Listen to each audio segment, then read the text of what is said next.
Have you ever noticed how your body reacts around certain people in ways that seem illogical to your rational mind?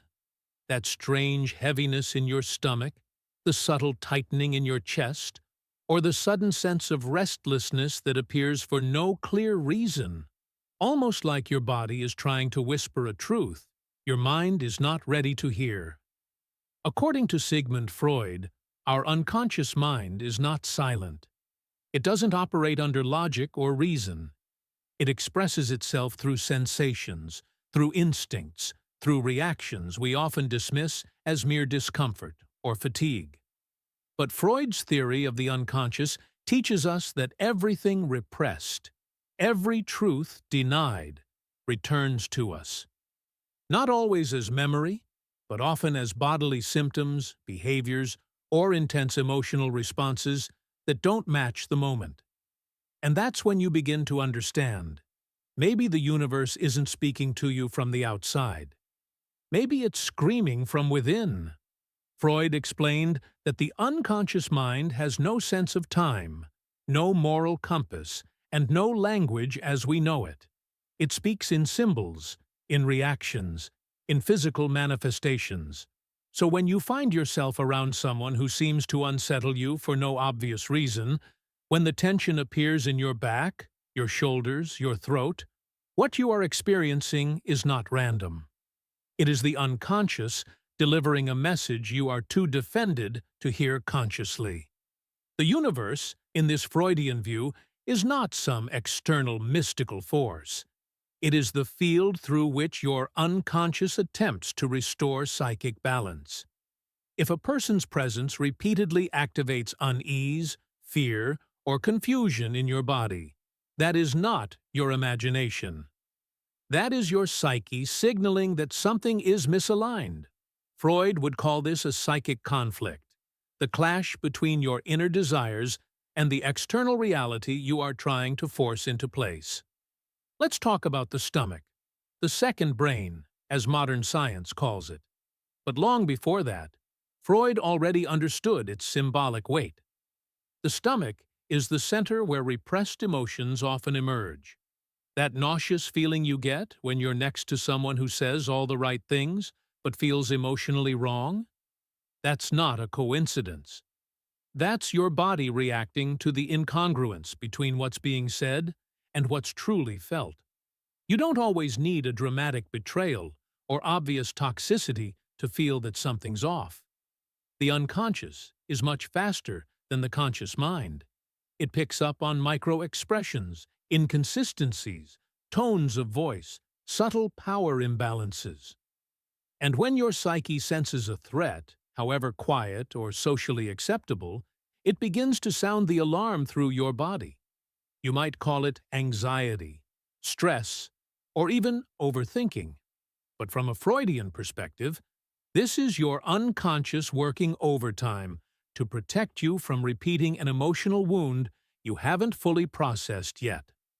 Freud believed that symptoms, whether mental or physical, are compromises between unconscious desire and conscious resistance. You may want to stay with this person. You may wish it would work.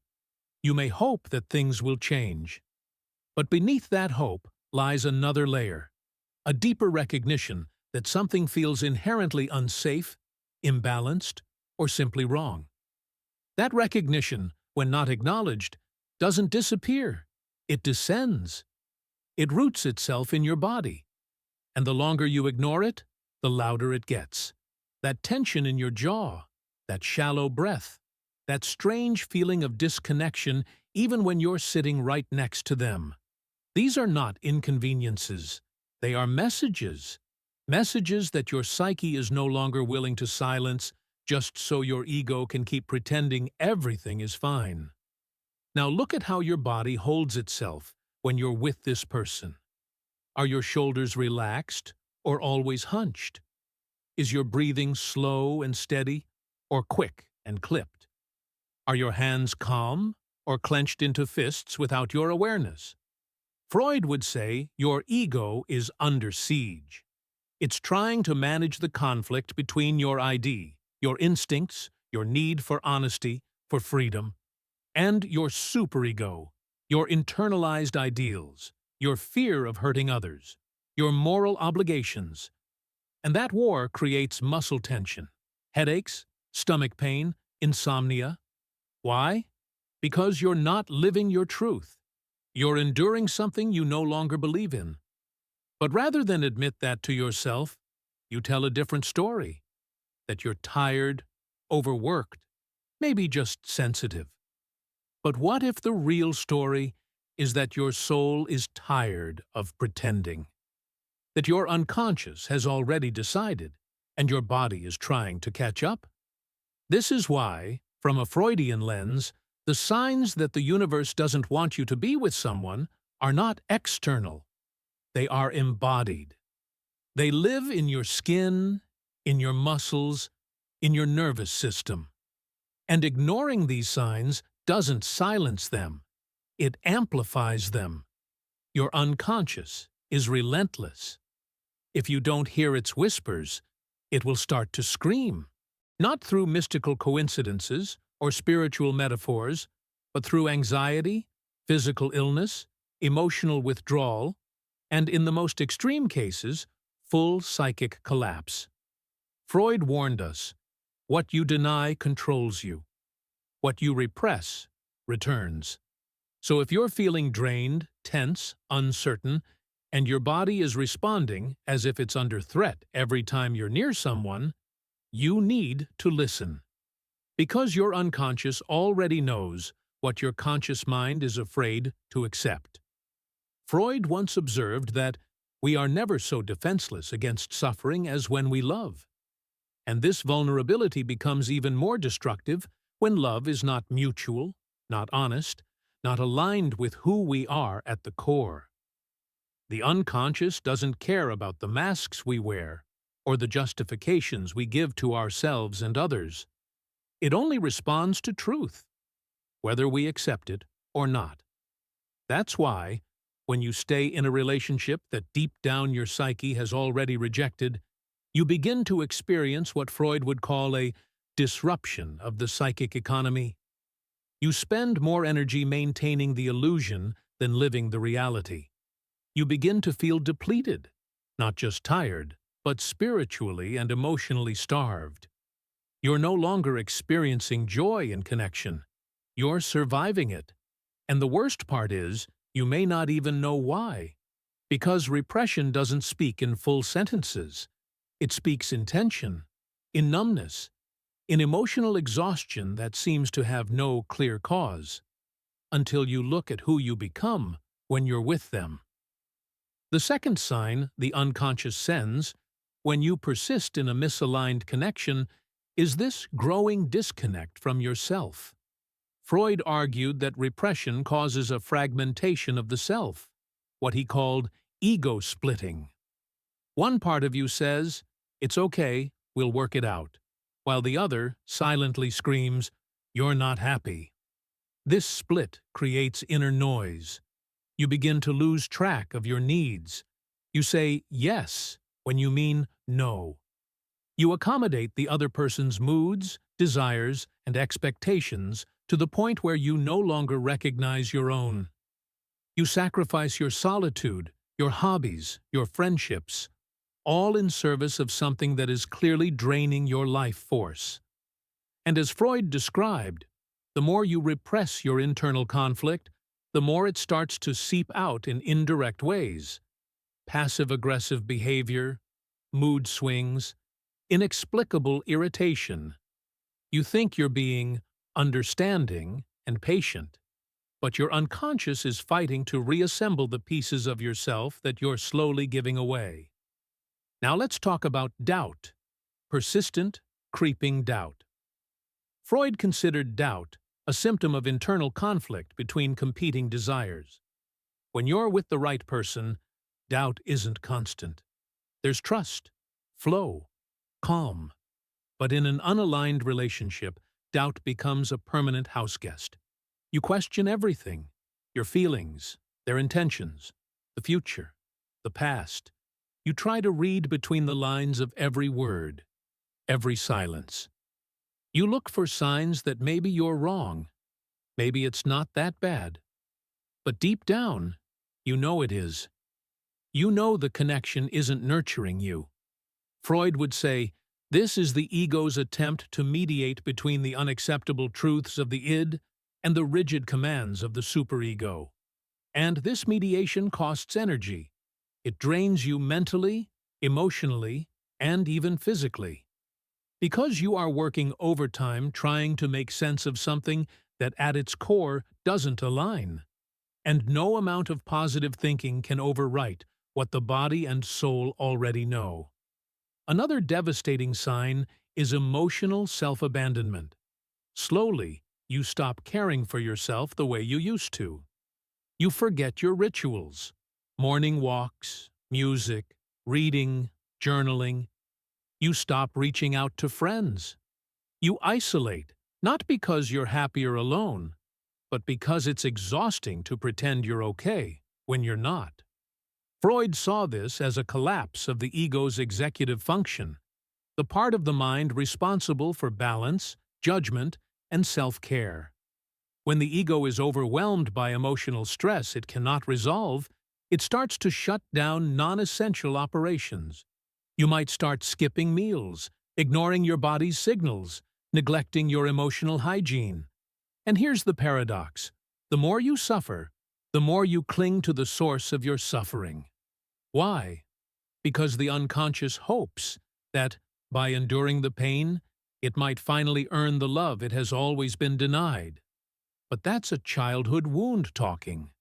That's not love. That's reenactment. And Freud warned us, until we make the unconscious conscious, it will rule our lives, and we will call it fate. Perhaps the most telling sign that the universe, or your unconscious, is trying to free you is the rising urge to flee. It starts subtly, a desire for space, for silence, for distance. You begin fantasizing about being alone, not out of bitterness, but for peace. You imagine a life where you don't have to explain yourself, where you can breathe without tension, where you no longer feel like you're being slowly erased. This isn't escapism, it's emergence. It's the soul reclaiming its own space. Freud believed that symptoms are attempts at a cure. So when you start dreaming about leaving, about starting over, about rediscovering your essence, that's not weakness. That's healing. That's the beginning of your return. And the only question left is, will you answer that call? Or will you keep silencing your truth to keep the illusion alive? Freud taught us that, in the small things of life, we are all like children. And perhaps nothing proves that more than the way we cling to relationships that hurt us, hoping they'll one day give us what they never truly offered. That hope isn't adult. It's not logical. It's the unconscious recreating an unresolved script, often from childhood, a longing to finally be seen, chosen, embraced, not for who we pretend to be, but for who we truly are. So, when you stay with someone who consistently triggers discomfort, when your nervous system is always alert, your muscles tense, your breath shallow, your thoughts chaotic, it's not stubbornness, it's repetition compulsion. Freud coined this term to explain why we return, again and again, to what wounds us. Not because we love the pain, but because we believe that maybe, this time, we can rewrite the ending. But the unconscious doesn't rewrite through repetition. It heals through rupture, through interruption, through the courage to say, this is not my story anymore. This is when your body becomes the most honest narrator of your life. No matter what your mouth says, your body speaks louder. Your sleep is disturbed. Your appetite disappears or becomes excessive. You develop migraines, back pain, digestive issues.